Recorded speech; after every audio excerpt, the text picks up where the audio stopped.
آج ہم قرآن کی ایک ایسی کہانی میں گہرائی میں اترنے والے ہیں جو کسی بلاک بسٹر فلم سے کم نہیں۔ بالکل، ایک طرف فرعون ہے، ایک پوری سلطنت کا حاکم اور اس کے ملک کے بہترین جادوگر۔ اور دوسری طرف خدا کے ایک پیغمبر حضرت موسیٰ علیہ السلام جو ایک بالکل مختلف قسم کی طاقت کی نمائندگی کر رہے ہیں۔ تو یہ صرف ایک مقابلہ نہیں ہے، یہ ایک بہت بڑا عوامی تماشا ہے جس کے داؤں پر آپ کہہ سکتی ہیں ایک پوری قوم کا مستقبل لگا ہوا ہے۔ اور یہ تماشا فرعون کے لیے بہت اہم تھا۔ بہت زیادہ۔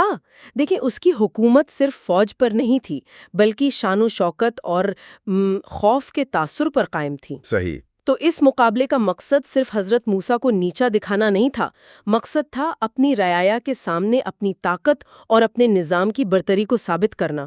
یہ ایک طرح کا سیاسی تھیٹر تھا جس کا اسکرپٹ پہلے سے لکھا ہوا تھا، کم از کم فرعون کے ذہن میں تو یہی تھا۔ بالکل، اور اسی ہائی سٹیک ماحول میں ہم اپنی آج کی گفتگو شروع کر رہے ہیں، اور ہمارا محور ہے سورۃ الاعراف کی دو مخصوص آیات 115 اور 116۔ جی، ہمارا مقصد ہے کہ ہم اس مقابلے کے بالکل آغاز میں چھپی ہوئی نفسیاتی جنگ کو سمجھیں، اس میں کیا حکمت عملی تھی اور وہ گہرے اسباق جو آج بھی ہمارے لیے اتنے ہی اہم ہیں۔ تو چلیں شروع کرتے ہیں۔ تو منظر یہ ہے، اور آیت 115 میں جادوگر حضرت موسیٰ سے کہتے ہیں، قالو یا موسیٰ اما ان تلقیا و اما ان نکون نحن الملقین۔ یعنی انہوں نے کہا، اے موسیٰ، یا تو تم ڈالو یا پھر ہم ڈالنے والے بنتے ہیں۔ اب پہلی نظر میں یہ ایک بہت مہذبانہ چیلنج لگتا ہے نا؟ جیسے وہ کہہ رہے ہوں، جناب پہلے آپ۔ جی، ایسا ہی لگتا ہے۔ وہ حضرت موسیٰ کو پہل کرنے کا موقع دے رہے ہیں، لیکن کیا یہ واقعی صرف شائستگی ہے یا اس ظاہری احترام کے پیچھے کوئی گہری چال ہے؟ دیکھیں، یہاں بات شائستگی سے کہیں زیادہ گہری ہے۔ یہ اپنے فن پر بے پناہ اعتماد اور طاقت کا ایک بہت ہی ہوشیار مظاہرہ ہے۔ اچھا۔ جب وہ یہ انتخاب پیش کرتے ہیں تو وہ دراصل کئی پیغامات دے رہے ہیں۔ پہلا تو یہ کہ ہمیں کوئی فرق نہیں پڑتا کہ کون شروع کرتا ہے، ہم ہر صورت میں جیتنے کے لیے تیار ہیں۔ مطلب یہ ایک ایسی خود اعتمادی ہے جو مخالف کو نفسیاتی طور پر کمزور کرنے کے لیے ڈیزائن کی گئی ہے۔ بالکل، وہ اس گفتگو کا فریم پہلے ہی سیٹ کر رہے ہیں۔ وہ یہ نہیں کہہ رہے کہ آؤ دیکھتے ہیں کہ سچ کیا ہے، بلکہ وہ کہہ رہے ہیں کہ آؤ دیکھتے ہیں کہ بہتر جادوگر کون ہے۔ اچھا، تو وہ حضرت موسیٰ کے خدائی پیغام کو پہلے ہی ایک عام فنی مقابلے کی سطح پر لا رہے ہیں۔ جی، یہ بیانیے کو کنٹرول کرنے کی کوشش ہے۔ وہ حضرت موسیٰ کو اپنے میدان میں اپنی شرائط پر کھیلنے پر مجبور کر رہے ہیں۔ وہ کہہ رہے ہیں، آپ بھی ہماری طرح ایک فنکار ہیں، آئیے مقابلہ کرتے ہیں۔ اور اس طرح وہ ان کے نبوت کے دعوے کو نظر انداز کر کے اسے محض ایک کرتب کے طور پر پیش کر رہے ہیں۔ درست۔ اور اس میدان میں وہ خود کو بادشاہ سمجھتے تھے۔ تو یہ ایک طرح کا نفسیاتی جال تھا جسے بظاہر شائستگی کے لباس میں پیش کیا گیا۔ اس میں تکبر بھی ہے اور ایک لطیف دھمکی بھی۔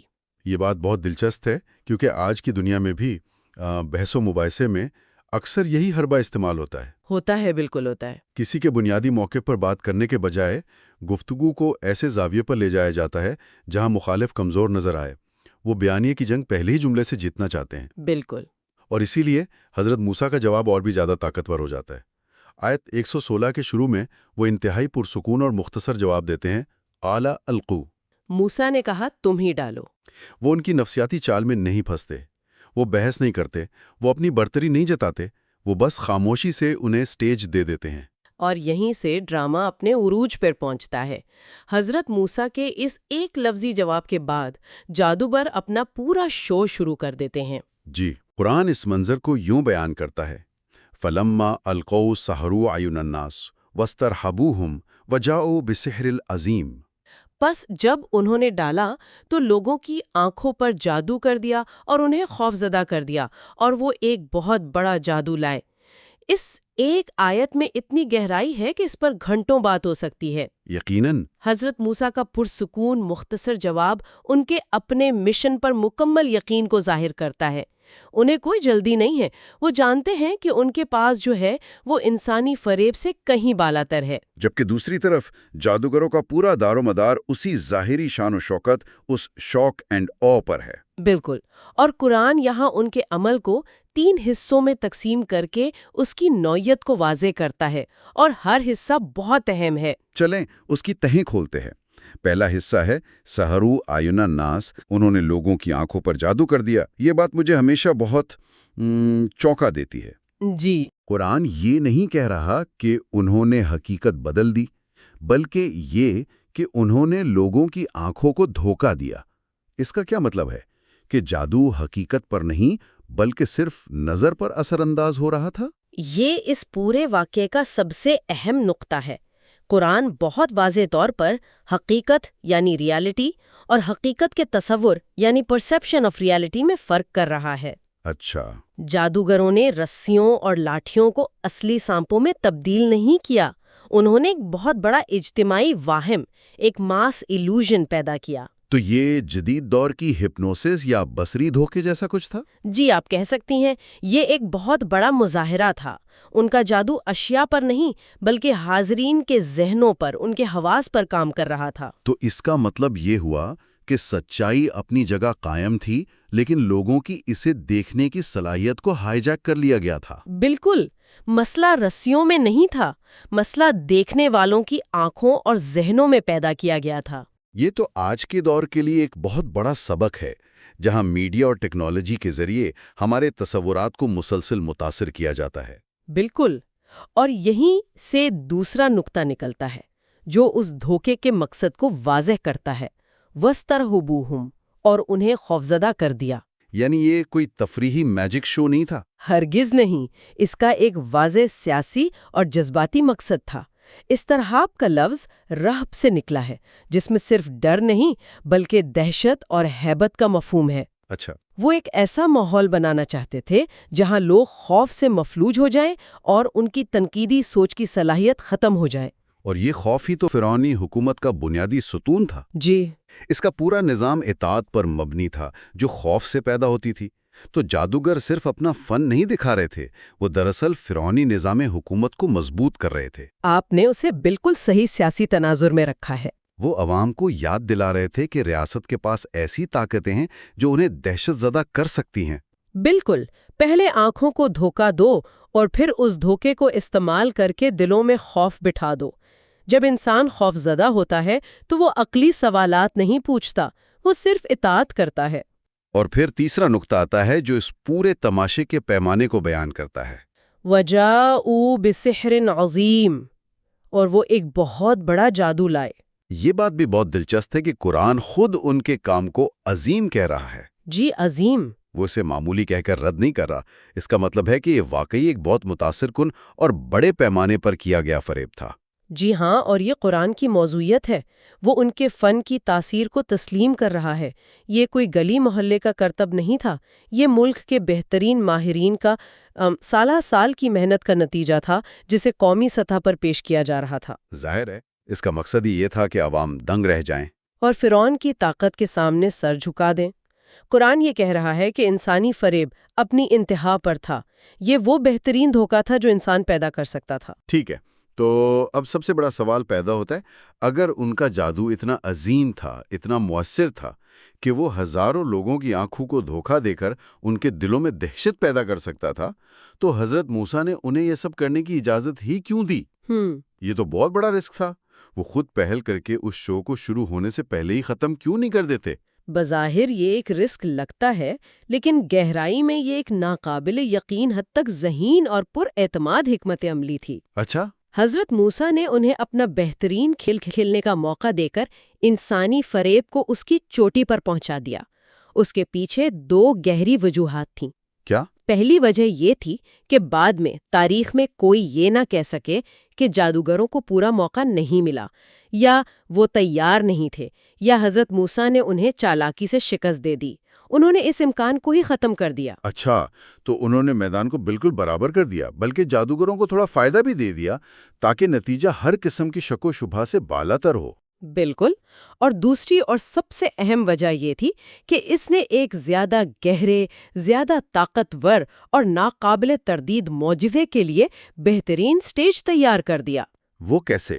جب انسانی فریب اپنی پوری شان و شوکت کے ساتھ ظاہر ہو چکا ہو، جب عوام خوف اور ہیبت سے مبہوت ہوں، اور اس کے بعد ایک ایسی خدائی طاقت کا ظہور ہو جو اس پورے عظیم جادو کو ایک لمحے میں ملیا میٹ کر دے، تو اس کا اثر 1000 گنا زیادہ ہوتا ہے۔ یہ تو ایسا ہی ہے جیسے اندھیرا جب اپنی انتہا کو پہنچ جائے تب ایک چھوٹی سی روشنی بھی بہت طاقتور لگتی ہے۔ بالکل وہی بات ہے۔ انہوں نے پہلے جھوٹ کو اپنی پوری آب و تاب کے ساتھ ظاہر ہونے دیا تاکہ جب سچ سامنے آئے تو کوئی ابہام باقی نہ رہے۔ یہ تو ایک ماسٹر سٹروک تھا۔ جی، یہ صرف مقابلہ جیتنے کی حکمت عملی نہیں تھی، یہ سچائی کو قائم کرنے کی حکمت عملی تھی۔ مقصد یہ دکھانا نہیں تھا کہ میرا جادو تمہارے جادو سے بہتر ہے۔ مقصد یہ تھا کہ انسانی فریب، چاہے وہ کتنا ہی عظیم کیوں نہ ہو، خدائی حقیقت کے سامنے ایک لمحے کی حیثیت بھی نہیں رکھتا۔ اس ایک لمحے نے تصور اور حقیقت، وہم اور سچائی کے درمیان لکیر کھینچ دی۔ اور یہ کہانی صرف قدیم مصر اور جادوگروں کے بارے میں نہیں ہے، یہ آج بھی اتنی ہی متعلقہ ہے نا؟ بہت زیادہ۔ ہم ہر روز اپنی زندگیوں میں ایسے عظیم جادو کا سامنا کرتے ہیں، چاہے وہ سیاست میں بلند و بانگ دعوے ہوں، اشتہار بازی کی چکا چوند ہو، یا سوشل میڈیا پر بنائی گئی مصنوعی شخصیات ہوں۔ جی، یہ سب ہماری آنکھوں پر جادو کرنے اور ہمارے جذبات کو متاثر کرنے کے لیے ڈیزائن کیے گئے ہیں۔ آپ نے بہت اہم نقطہ اٹھایا ہے۔ آج کا سحر عظیم شاید رسیاں اور لاٹھیاں نہیں، بلکہ ڈیٹا، الگورتھم اور میڈیا کی کہانیاں ہیں۔ صحیح۔ وہ بھی ہمارے تصورات کو متاثر کرتے ہیں، سحرو آیون الناس، اور ہم میں خوف، لالچ یا کسی اور جذبے کو ابھارتے ہیں۔ وسترہبوہم، ان کا مقصد بھی یہی ہوتا ہے کہ ہم عقلی سوچ کو چھوڑ کر ان کے بنائے ہوئے بیانیے کو قبول کر لیں۔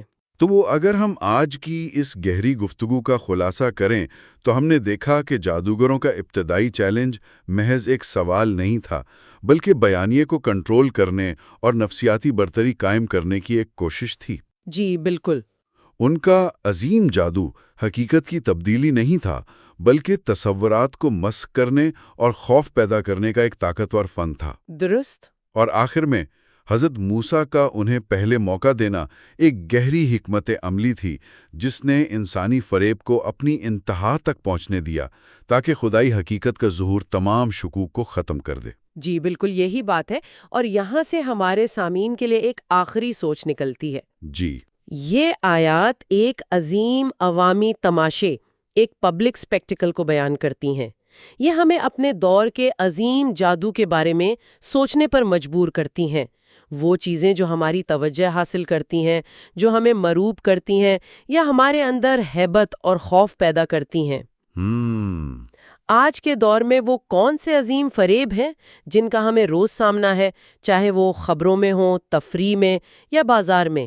اور سب سے اہم سوال یہ ہے کہ ہم کس طرح جادو زدہ آنکھوں سے پرے دیکھ کر اس بنیادی حقیقت کو سمجھنا سیکھ سکتے ہیں جو اس ظاہری شان و شوکت کے پیچھے چھپی ہوئی ہے۔